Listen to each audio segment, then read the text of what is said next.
এই জন্য দোস্ত, প্রথম কথা এটা, 5 ওয়াক্ত নামাজ, এটা ছাড়া মুসলমান হতেই পারে না। এটা একেবারে সহজ কথা। মান তারাকা সালাতাম মুতাআম্মিদান ফাকাদ কাফারা। নবীজি বলেন, ইচ্ছে করে যে নামাজ ছেড়ে দিল সে কাফের হলো। একেবারে বিশুদ্ধ হাদিস। ফাকাদ কাফারা, সে কাফের হলো। নবীজি বলছেন, তুমি জিজ্ঞাসা করে দেখো।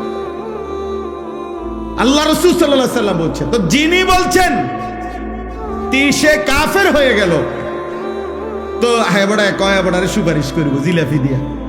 হ্যাঁ করো, আমনে খান বইয়া বইয়া জিলাপি, আমনে বিরিয়ানি খান কারাকারি কইরা। হ্যাঁ দেখ, অনেক বড় ক্রেডিট বেটা, 60টা লইছে, 60টা ফটো।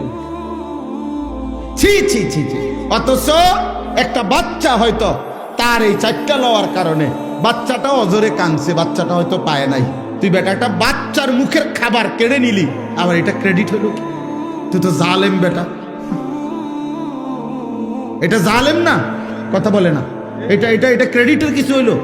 এটা বড়াইয়ের কিছু হইলো না? হ্যাঁ, এটা ক্রেডিট।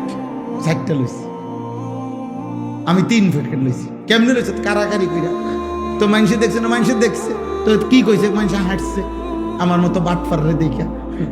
মানুষে বুঝছে যে এই ডাকাত যে মানুষের খাবার খাইরা নেয়,